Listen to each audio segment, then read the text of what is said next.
Aí acabou, o Brasil, em 1888, teve a libertação dos escravos, no papel, né? Mas foram marginalizados, infelizmente. E em 1889, o Brasil virou república. República Velha, então, ela vai de 1889 a 1930. É uma república marcada principalmente pelos coronéis do café. O café dominou a política nessa época. Mas tivemos grandes acontecimentos nessa época que influenciaram a saúde da população. Então, de 1900 a 1920, nós tivemos o quê? A implantação da administração científica por meio da utilização da estatística como instrumento de mensuração dos fenômenos sociais. O que acontece? Como eu falei para vocês, alguns brasileiros estudaram na Europa, na época, lá 1850, 1860, né, e eles tiveram bastante contato com as teorias de John Snow, Guilherme Villeneuve, que eram grandes cientistas que aprenderam a utilizar os dados sociais para associar as doenças e criar situações para que as pessoas não ficassem doentes.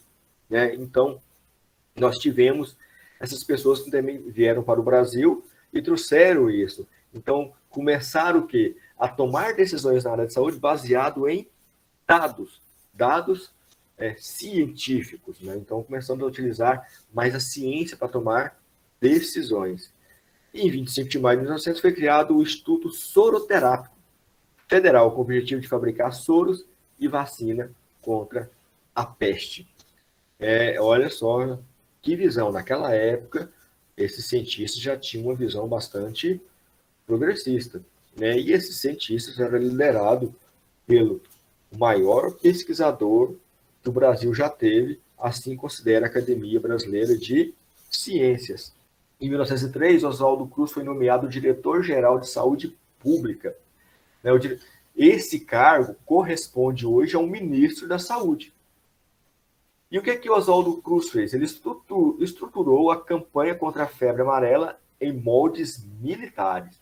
Ele dividiu o Rio de Janeiro em distritos sanitários, uma coisa que a gente vai ver que o SUS utiliza hoje, tá? E ali ele implantou uma fiscalização por meio de polícia sanitária, que tinha um poder de polícia. Qual foi o grande erro de Oswaldo Cruz? As intenções dele eram muito boas. E ele utilizou as experiências realizadas na Inglaterra para erradicar várias doenças, principalmente como a cólera. Ele quis utilizar no Brasil, com uma diferença. Aqui ele usou a força. E é lógico que vários outros políticos utilizou o Oswaldo Cruz para também querer tirar as populações pobres do centro do Rio de Janeiro e levá-los para outro lugar.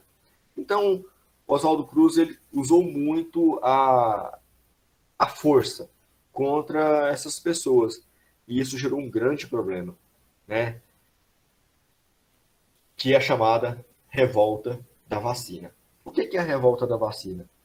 As pessoas do Rio de Janeiro não queriam se vacinar contra a varíola.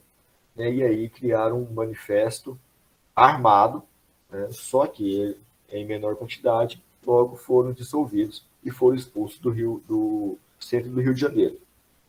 E Rio de Janeiro só tinha um lugar para subir, o morro. É um local totalmente sem infraestrutura. E aí onde começaram a surgir as favelas. Então, por que é que houve a revolta da vacina? Mas por que essas pessoas estão querendo, não estão querendo vacinar? Não é que elas não queriam vacinar.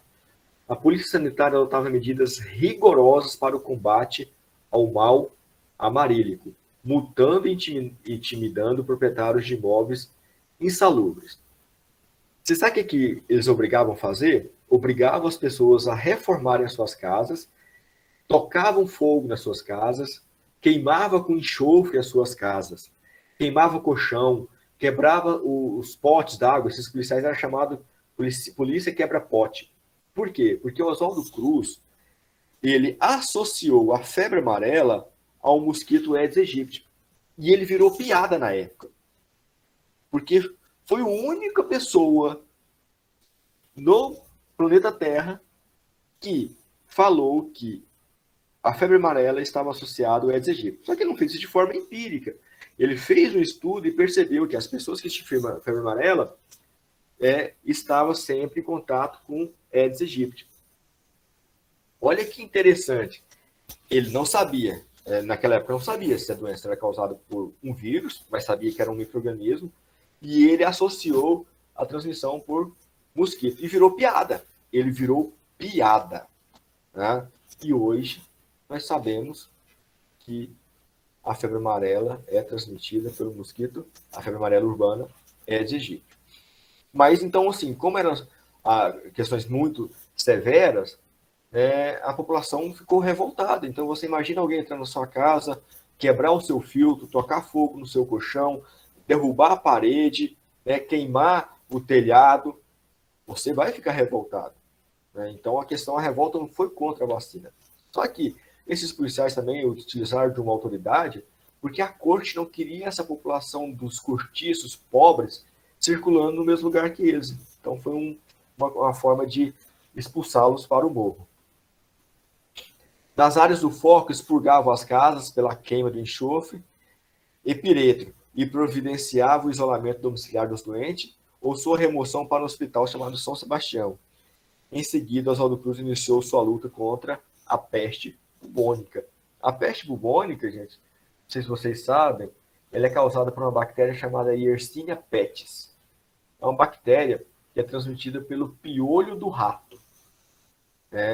Então, está associado, sim, a má condições de vida. Por isso aí derrubavam casas. E ele criou uma campanha que quem entregasse um rato ganhava, ele pagava por rato entregue. Aí virou mais piada ainda. E não sei se vocês sabem, a peste bubônica ela dizimou 1/3 da Europa na Idade Média. Então é uma doença muito, muito grave. Em 1904, instituiu a reforma Oswaldo Cruz, que criou o Serviço de Profilaxia da Febre Amarela e a Inspetoria de Isolamento e Desinfecção. Então, ele tinha as ideias muito boas e tudo pautado, pessoal, em conhecimento científico. Tornou-se obrigatória a vacinação e a revacinação contra a varíola. Então, ele tinha o objetivo, claro, de erradicar várias doenças. Só que ele utilizou de muita, muita força. E uma coisa que vocês vão entender quem for trabalhar com saúde. E quem se recusasse a essa vacina seria submetido à observação médica em local apropriado, pagando as próprias despesas. Agora me perguntam, uma população pobre, como que ela iria pagar a própria despesa dela? Não dá conta. Tá? Então tudo isso culminou em quê? Em uma revolta. A população ficou extremamente... As pessoas entram na sua casa, quebra seu filtro, quebra seu colchão, derruba sua casa, enfia agulha no seu braço. Se você não aceitar, você vai ser isolado em um local e você vai ter que pagar por essa hospedagem. As pessoas vão se revoltar, por melhor que seja a sua intenção. Então o projeto estipulava ainda punições e multa para médicos que emitissem atestados falsos. Aqui tem que multar mesmo quem emite qualquer documento falso, né? E essas medidas estarreceram a oposição ao Oswaldo Cruz e atingiu seu ápice. Aí no dia 13 de novembro estourou a famosa revolta da vacina. Tá?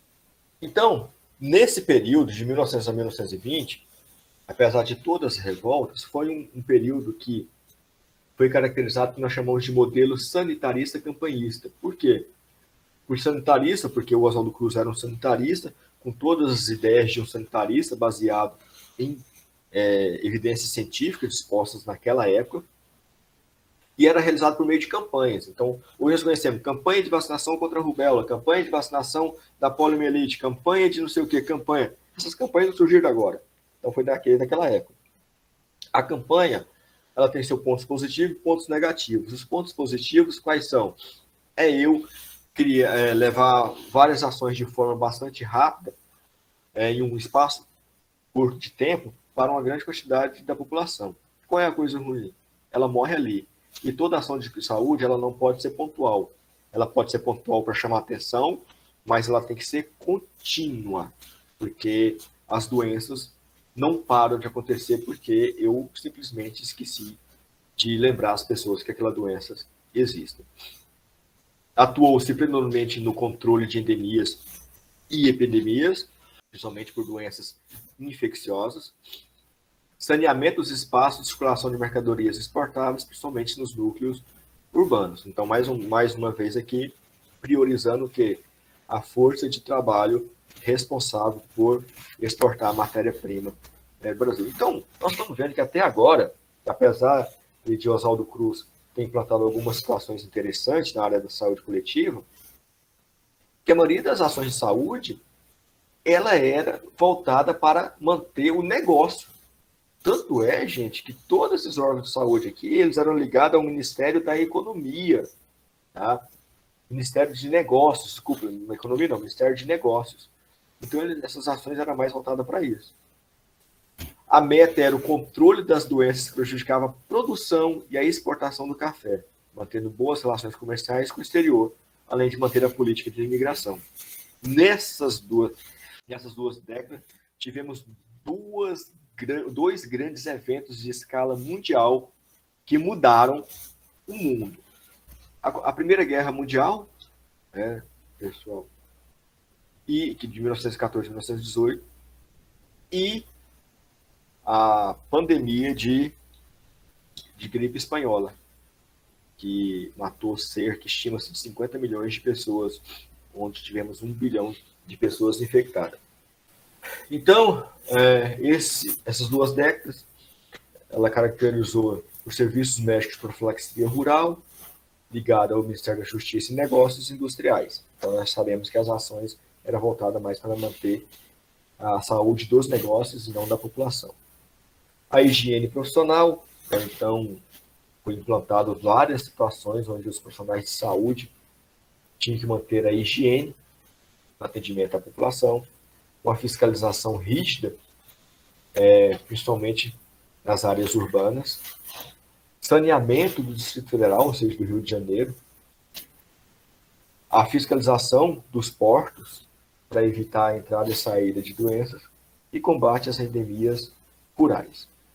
Certo? A década de 20 foi caracterizada, a década de 1920, pela promoção à saúde. Porque década de 20 nós estamos, né? Pensa, gente, 100 anos atrás. Caracterizada pela promoção à saúde, saneamento, propaganda sanitária e higiene infantil. Então, foram situações criadas nesse período, tá?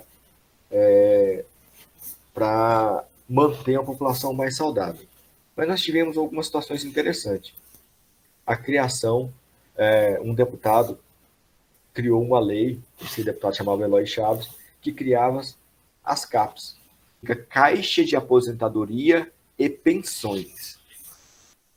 O Eloy Chaves criou uma lei que descontava 5% do salário do trabalhador, que iria para um fundo daquela empresa, e que, para que era o objetivo desse dinheiro? Esse dinheiro era para quando aquele funcionário ficasse doente, pudesse ser utilizado na assistência médica, tá? Ou para comprar medicamento, ou para quando ele se aposentasse, né? Para ele utilizar aquilo, ou pensões, no caso, quando ele morresse, e deixar para a família, e também sendo utilizado para o auxílio funeral. É a origem da assistência social, da Previdência Social. Tá? Então, a origem da Previdência Social está aqui, na Lei Eloy Chaves. Só qual foi o grande problema, que isso gera problema até hoje para nós, pessoal?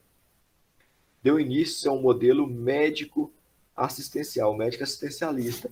O que é isso? Como eu tinha um dinheiro para assistência médica, começou muito a ter médico privatista atrás desse dinheiro. E aí, toda a assistência à saúde, que deveria ser voltada para a promoção da saúde, para evitar que as pessoas ficassem doentes, não. Eu comecei a aumentar mais ainda a remuneração dos médicos com o objetivo de curar a doença. Então, aqui começou a nossa idolatria aos médicos também, tá? Então, isso foi um problema. Aí, em 1929, nós tivemos um grande evento mundial, a queda de Nova Bolsa de Nova York. E toda a produção de café do Brasil ia para onde?